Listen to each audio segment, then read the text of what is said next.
I'm wondering if practicing gratitude, uh, how how that helps with presence practice, or is it independent of that? Uh, is the idea being that if you are grateful for what you have, you limit uh, the amount of time you will spend on thinking of what you lack and what you would need, or is there a deeper sense to it?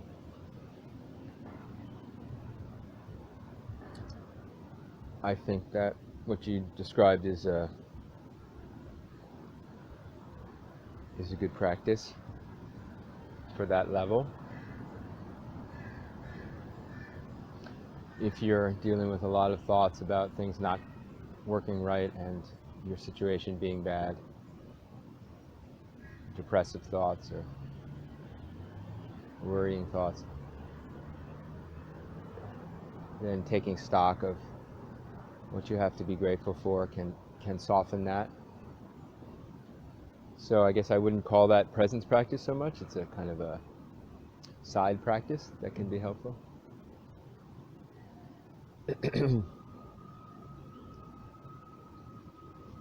Or preliminary practice, whatever you want to call it.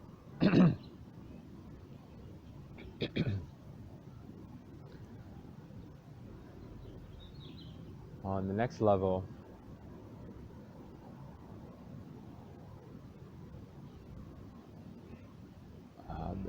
the experience of gratitude, opening to the experience of gratitude, is a very natural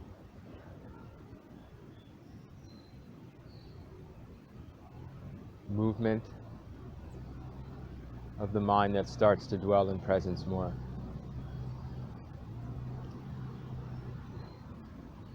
So at that level, I'm not sure if you can talk about practicing presence, practicing gratitude intentionally.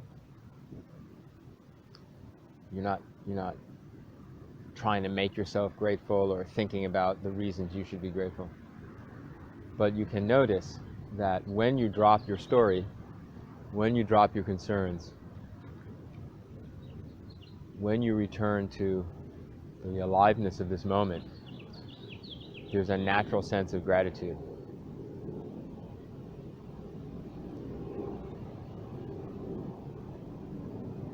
It's, maybe it's not exactly the gratitude as it's usually used. You're not necessarily conscious of someone you're grateful to for.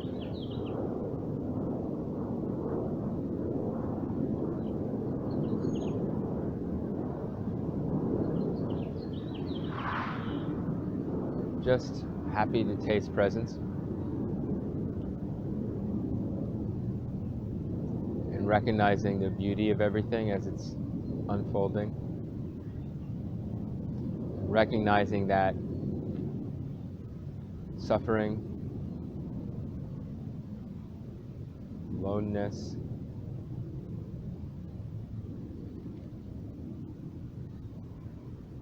sense of dissatisfaction, boredom, anxiety, depression, that all that is attached to thinking about the self and about time other than the present now, and that when you return to the presence, everything is okay.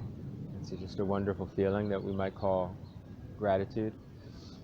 The sense of gratitude has still some sense of the separate person there. It's like the separate person recognizes the release possible of clinging to the separate person and recognizes that the separate person can open to the whole, to not being separate from experience. So there's a sense of gratitude. Oh, I can be released.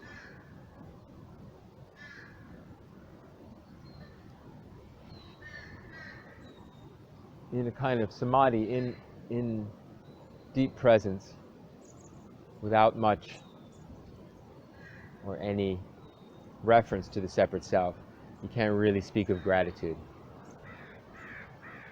Because there's not a relation between the separate self and the whole. There's just the whole. But often we're in a state a little bit intermediary, where the separate self is becoming very thin and the whole is becoming more present, and in that sense we have a sense of gratitude. The separate self feels gratitude for the whole coming in, and for the tightness of the separate self to start to loosen.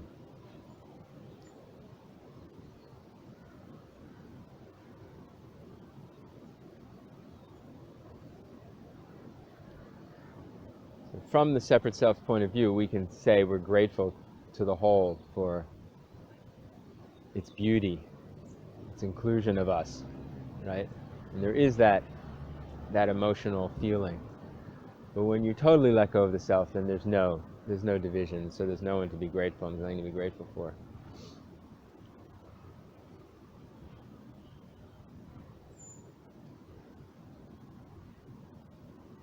So we can see it. We can see it on those different levels. But it doesn't help, I don't think, to like criticize the sense of gratitude from the intellectual position of complete non-duality. Like I shouldn't feel grateful because there is no separate self to feel grateful, blah, blah, blah.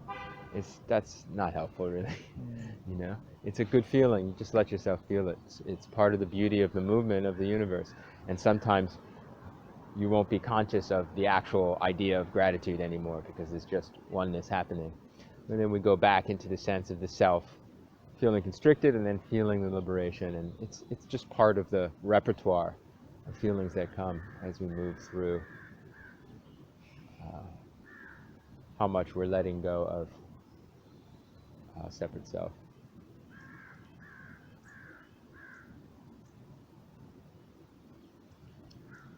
So those spiritual practices that emphasize that kind of intermediary place where you still have some sense of yourself as separate and some sense of the whole and a relation between them and a becoming closer. And the Christian tradition focuses on that a lot, Christian contemplative tradition. So then you have a lot of emphasis on gratitude, that sense of gratitude. And like Brother David Stendhal-Ross, that Benedictine monk, contemplative monk that I like a lot, uses that term a lot. His whole website is called gratefulness.org, and several of his books have that title in it. So that's just the natural feeling of the self that's becoming thinner, that's dissipating, is gratitude.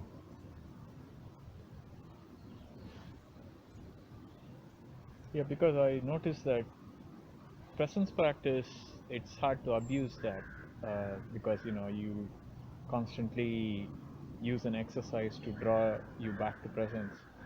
But gratitude practice can kind of go out of rails because, at least from approaching from an intellectual point, because it naturally separates something there is that we are grateful for with something there isn't.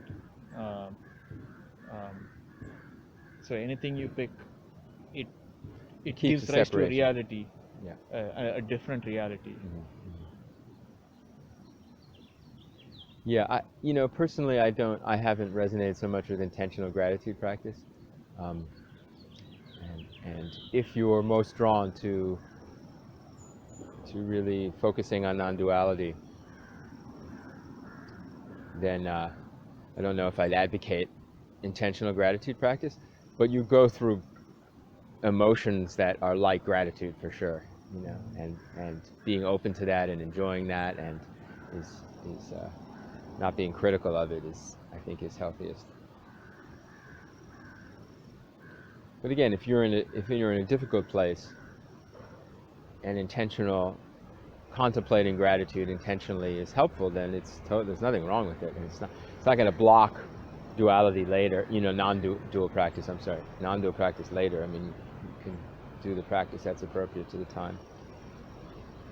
But meditation can roughly be divided into two big branches.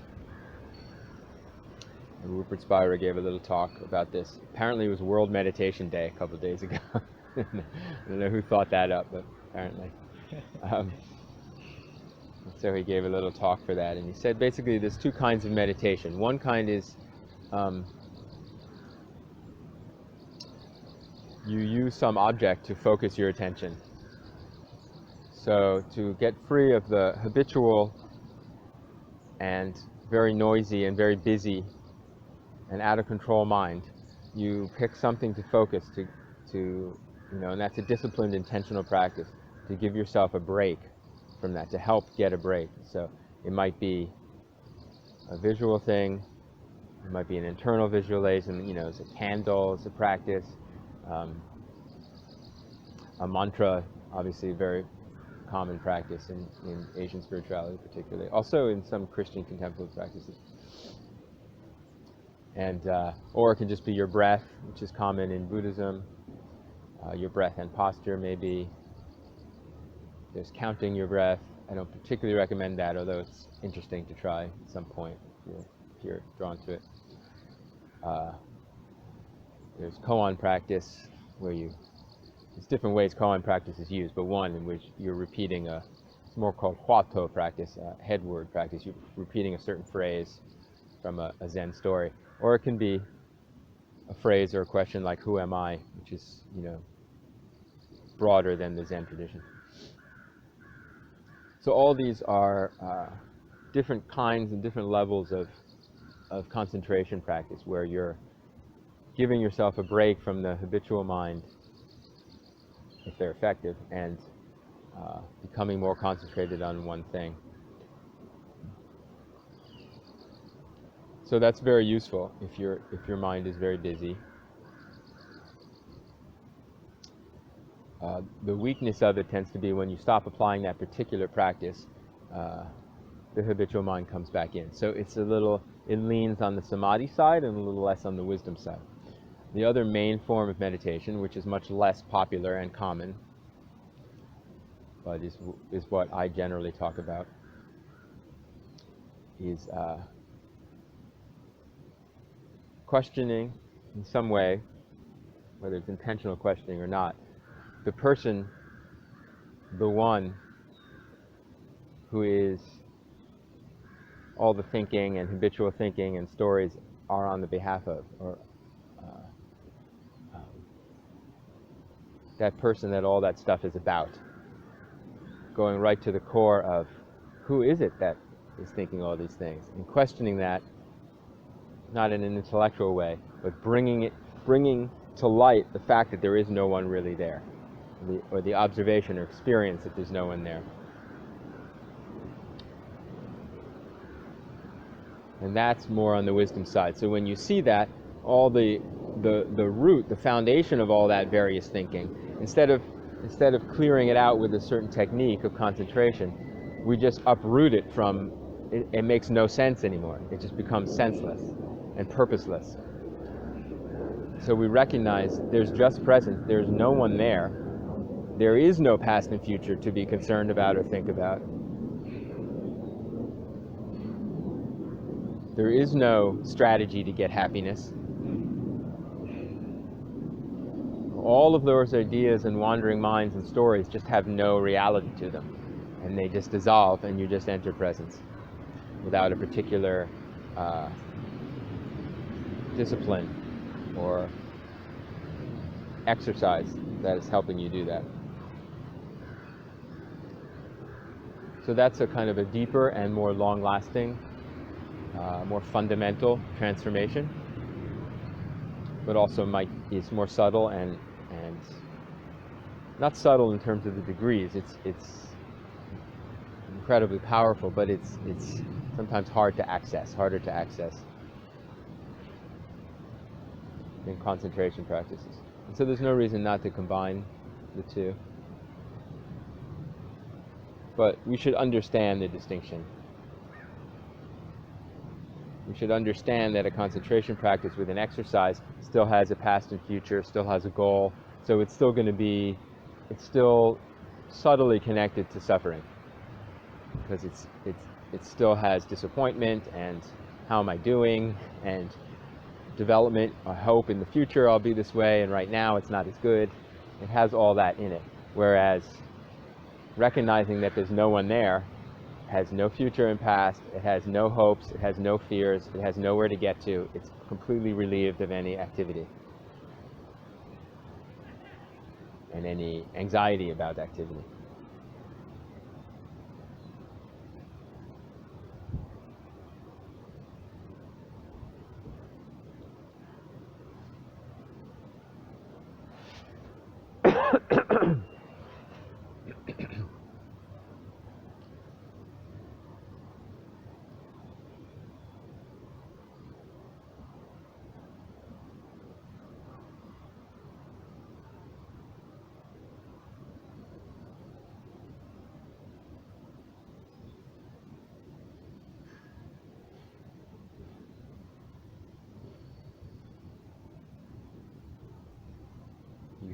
You experience the insight in the inquiry type of practice.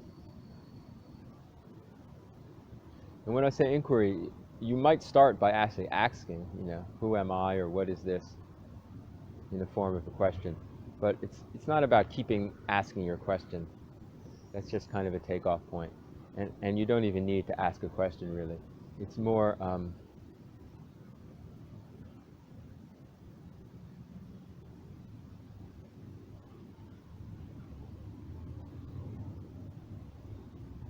dropping into presence just as it is.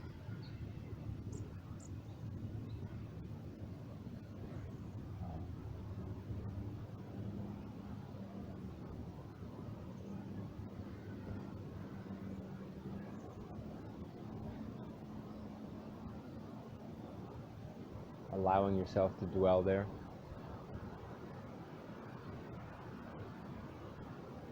And when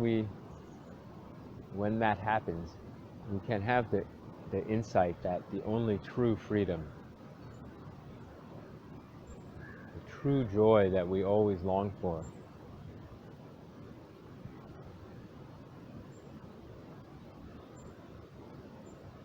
can only really be awareness itself. True happiness can only be awareness itself. Anything else has anxiety connected to it. We can see that. We can feel that. It might just have a little anxiety in it. It might be subtle, but there's some dissatisfaction in anything other than what's actually happening.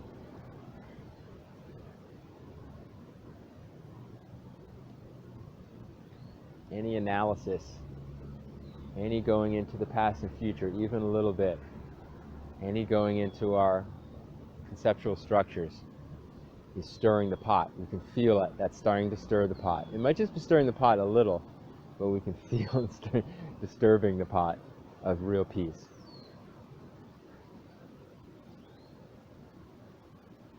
That only the brightness, the vibrancy of just what's happening now is free of that.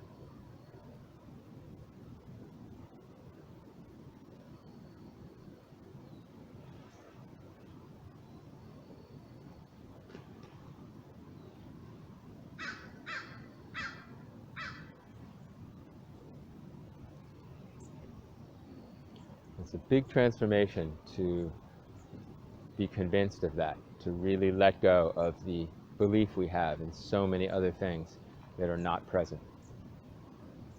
All the things we think we have to do and take care of and worry about, and all the future we think we have to create, and all the past we think we have to still be burdened by and hold on to.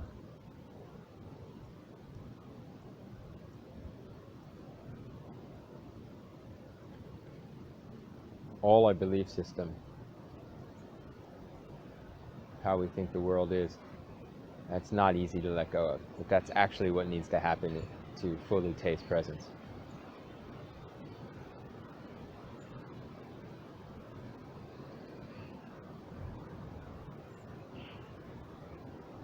I have a question. Like, presence, I'm wondering, like, what is this quality, and what's the relationship with, like, living in an abstraction of reality, which I understand you're a step removed from presence, but is that, how do you negotiate that? Well, that's our whole journey, basically. That's a big question. So we negotiate it by coming here and sitting, and doing our practices and talking about it sometimes. Yeah. Was the question kind of alternate? So having, like, understanding that there is presence, this thing that is, like, in the moment, awareness being part of, like, this whole that we described earlier, and then I contrast that with abstraction of reality, which I feel like surrounded by on a daily basis, partly from my schoolwork, computer, but then also like Well, not just. I mean, everything. well, with Everything that's thinking. everything that's thinking Yeah. is an abstraction. That's what I would say, yes. Thought is an abstraction. All thought is an abstraction. So Okay. I usually speak of it as our story or our self-idea Yeah. as an overarching framework for all the various Yeah. parts So of it. my job is, as a tour guide, I'm a storyteller of Portland. And so, like, it's sometimes a struggle for me to come out of that storytelling thing, and that's like where I'm at, where I'm coming from today is like entering this practice. There's a rat race going on. Yeah.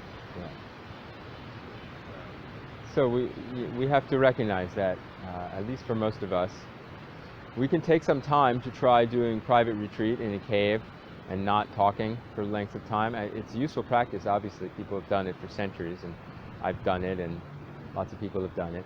And it's good to learn from. But even in that case, our mind keeps going. Yeah. It might slow down and settle down compared to our usual day-to-day activity, but it's not like that clears out everything immediately or something like that. Right. So most of us will find, even if we do retreat like that sometimes, that we're going to be caught back up in story and thinking and self-idea.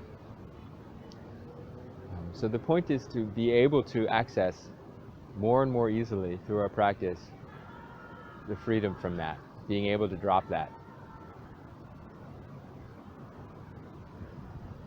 And something like telling stories about Portland as part of your job, that I think is not going to be the most difficult. That's pretty easy because we're aware they're stories and we're just telling them. And what's really difficult is the stories we really believe about ourselves, the ones we feel emotionally charged by. Those are the ones that are hard to let go. The deep beliefs, like moral beliefs usually that we have about the world, those are really hard to let go. But just telling a story about who built this building or something like that. We don't have too much emotional investment, so it's pretty easy to let go of that stuff, I think, Well, and we can focus more like on how our body feels riding to the next place, how the sun looks glinting on that, or the people you're talking to, what their faces look when they smile. All that helps us get back into presence. Okay. And So- sensory engagement. Yeah, exactly. Sensory engagement. That's cool. I can. The thing that's hard, like, for me, is like stimulation that comes with experiencing the story, experiencing the attention from people on me telling the story. Yeah. It's very stimulating. Yeah, it's good to recognize that sensory experience itself is not necessarily a distraction from presence at all. Actually, it can be a way into presence.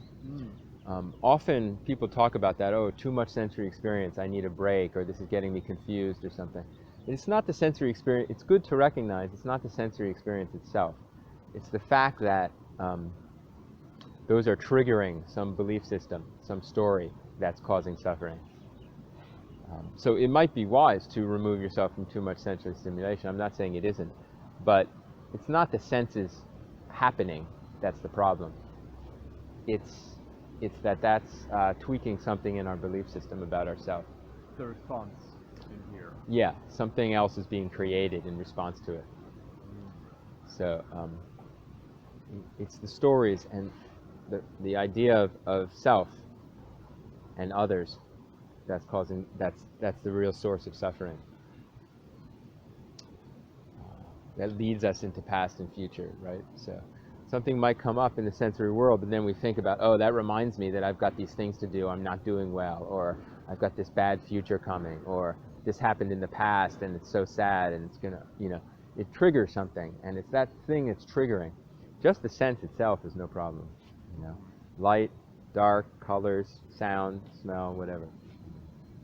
I mean, there's some sounds, we've talked about this before, there's some sounds that might innately be kind of painful to the body to hear, if they're too harsh or too loud or something like that.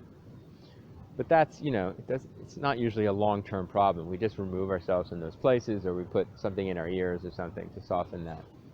But when we start thinking about, oh, how bad leaf blowers are for the world, or how I don't like airplanes, or whatever it is we hear, like if I hear a car idling, right, I don't like that. Everyone knows I don't like idling cars so much. But it's not really the sound of the idling that's the problem, right? So it's my thinking about it that becomes a problem. And that doesn't have to become a problem. If you hold the thinking lightly enough, you can even say, hey, why don't you turn off your engine or something, and then let it go. You can advocate. Recently I got asked online to go testify about leaf blowers because some people are trying to ban it. So that might be a good thing to do. But if you're feeling tension about it and you're holding tension and you're just getting angry, then that's not, that's suffering. So we can use our thinking, we can let our thinking come up and see when it's useful. But when we feel oppressed, then we know it's no longer useful, it's oppressive, and we let it go and return to presence. Suppose you can't let it go. Suppose you can't let it go? Suppose you can. Yeah. Sometimes it's hard to let that thing go. Often it's hard to let it go, yeah. Well, if you can't, you can't. I mean, there's nothing to debate at that point. But you can keep trying, and at some point you probably can let it go. Yeah, time, parents' time changes things, and things open up. And we can remind ourselves, and we can have other people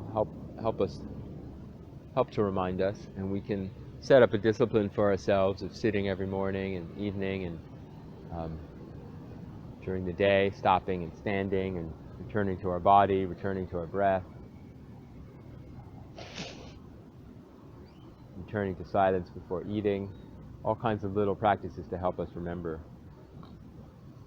that we have that potential to let go.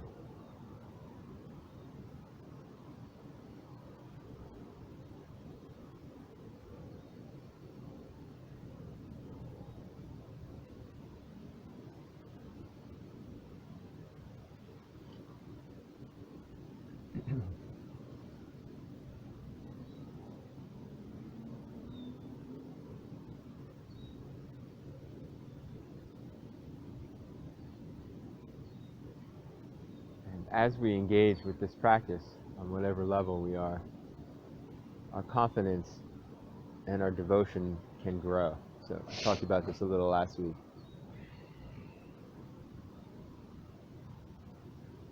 The confidence in the complete fulfillment, complete adequacy, meaning nothing else is needed, of presence, of awareness itself. As that grows, we're more and more willing to let go into it. We're more and more willing to let go of clinging to the beliefs and stories that cause us oppression.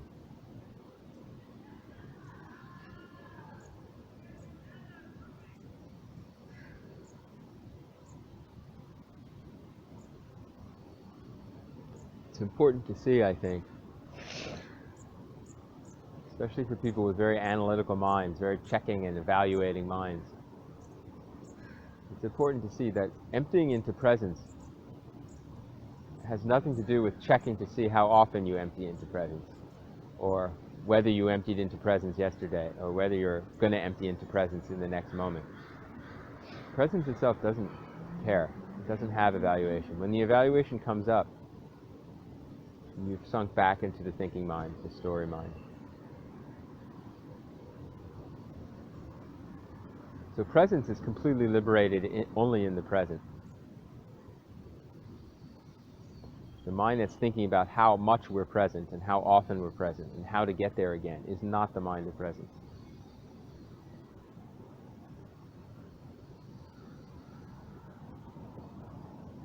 So you can't like plan for presence in the future. You can't plan for presence in the future, right? Because it's not present then. Presence can't be planned for. But the planning mind can put yourself in situations that open to presence more. Right. Like you have this meditation circle. Right. Which is planned for the future. Right. But then you set it and forget it. Right. When you do it, you forget about doing it. Yeah. So you give something for the planning mind to do because we have that. If we didn't have that, we wouldn't need to do this sitting practice. So the planning, thinking self-mind wants something to do. So we give it something to do that's going to destroy itself. That's maybe a little dramatic word, but we give it something to do that's going to subvert itself. So, oh, you want something to do? You want something to progress with? You want something to improve yourself with? You want something to achieve? You want something to fill your day and feel like it's noble and good and helpful and productive? You want something like that? Yeah, we all have that baggage. We all have that habit of wanting that. So we say, okay, well, the most productive is this meditation, this spiritual stuff, and we're going to get something from it. We're going to get enlightenment. So we say all that stuff as a trick to get ourselves to come and sit and stop doing anything. But as long as we hold on to that mind, I'm going to get enlightenment, I'm going to get clarity, I'm doing something productive, this is really good, we won't actually experience freedom. But it's a trick. We trick ourselves. The more we understand it, the less we trick ourselves, and we just do it. But that kind of reminds me of what I hear from religion. In some ways, like they want you to come into their ceremonies and practices, like salvation. Because it's good for you, yeah. And that's a trick. Well, except that most often they're not wise to the trick. That's the problem. They don't think it's a trick. Maybe someone is. Maybe someone there is, yeah. Background. Yeah, right. Cult leader. No, I'm saying those people are not. Oh. They're not wise that it's a trick. They think it's actually, it really is going to be, well, it depends what you mean. If they're just trying to get your money or something, then they know it's a trick on a certain level, but they're also tricking themselves because it's not bringing them happiness. But most people that will draw you into conventional religion aren't drawing you into something that's going to allow you to experience freedom from all beliefs. They actually want you to grab onto beliefs. They actually think holding this belief is what will bring you happiness. So that's that's the opposite position from non-duality. So contemplatives or mystics in any of these religions, they might use some of the form of the religion to say this belief is good, but eventually they'll get to the point where, like, yeah, it's not about the belief. Your understanding about the belief is not correct. We use that, The Bible used this story and this suggested this belief, but that's just to get you oriented. At some point you drop all that. Because you recognize my belief about God or my belief about freedom is just a belief, and belief itself is oppressive. So at that point you just surrender. You just surrender to the unknown. So I'd say if some spiritual teaching is encouraging you to surrender to the unknown, then it's safe. If it thinks it has the known that it wants you to hold on to, then it's just going to be more suffering baggage.